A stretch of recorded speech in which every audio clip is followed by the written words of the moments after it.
GI স্বীকৃতি পাওয়া টাঙ্গাইলের মধুপুরের আনারসের চাহিদা দেশ জুড়ে।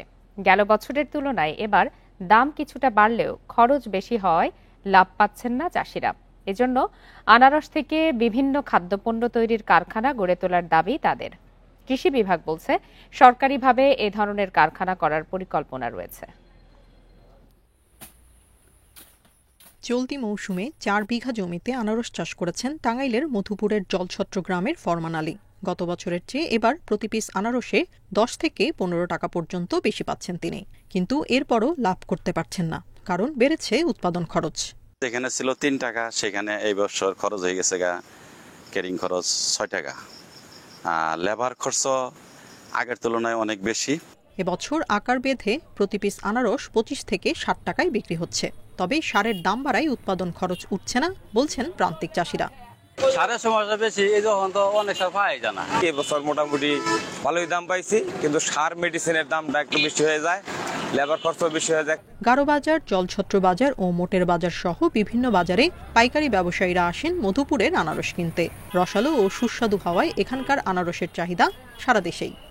এখানে আনারসের চাহিদাটা মার্কেটে ভালো, তারা এই আনারসটাই তারা পছন্দ করে। ফুলপুর, শেরপুর, বগুড়া, নাটোর, বরিশাল সব জায়গায় আনারস পাঠাই। সৌদি আরব সহ বিভিন্ন দেশেও যায় মধুপুরের আনারস।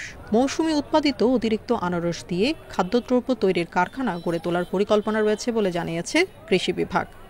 সরকারিভাবে আমাদের ভ্যালু অ্যাডেড যে সমস্ত আইটেমগুলো আছে আনারসের, সেগুলো পরিকল্পনা আছে।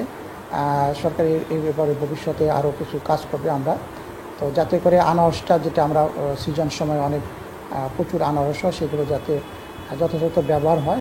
চলতি মৌসুমে জেলায় 7,794 হেক্টর জমিতে 2,72,000 মেট্রিক টন আনারস উৎপাদনের লক্ষ্যমাত্রা ধরা হয়েছে।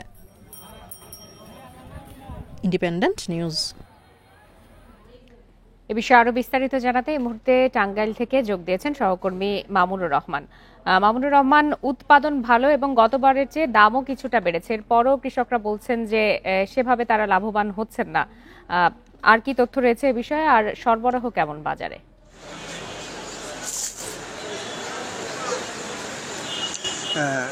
দাম বেড়েছে, উৎপাদনও বেড়েছে। তো এই ক্ষেত্রে কথা বলি, গত বছর কিন্তু এই যারা এই আনারস চাষ করেছিল তারা কিন্তু ক্ষতিগ্রস্ত হয়েছিল, কারণ বাজারে যে দাম ছিল তার চেয়ে অনেক বেশি খরচ তাদের হয়েছিল, যেখানে তারা ক্ষতিগ্রস্ত হয়েছিল। সেখান থেকে 10 থেকে 15 টাকা দাম বেড়েছে প্রতিটি আনারসে। তো এই যে দামটা বাড়লো, সেই ক্ষেত্রে যে খুব বেশি বেড়েছে বিষয়টি তেমন না।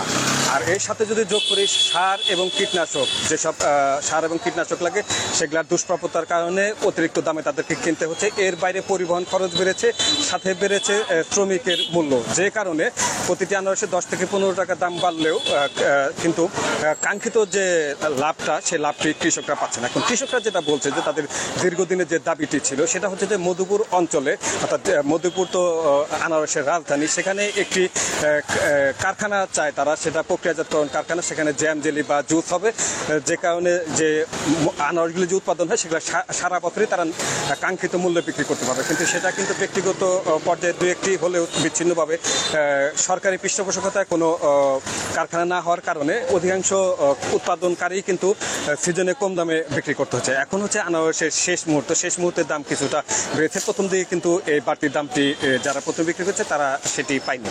এর বাইরে যেটা যোগ করছে, কিছুক্ষণ আগে আমরা কথা বলেছি জেলা কৃষি কর্মকর্তার সাথে, তিনি যেটা বলেছেন যে ব্যক্তিগত পর্যায় থেকে জেলার বিভিন্ন জায়গায় আনারস বিক্রির পাশাপাশি মিডল ইস্টের 2টি দেশেও এবছর আনারস রপ্তানি করেছে বলে আমরা জানতে পেরেছি। সব মিলিয়ে বলা যায়, যদি সরকারিভাবে এখানে একটি কারখানা তৈরি করা হয় তাহলে কৃষকরা তাদের কাঙ্ক্ষিত যে মূল্য, সেই মূল্যটি পাবে। টাঙ্গাইল থেকে জানাচ্ছিলেন সহকর্মী মামুনুর রহমান।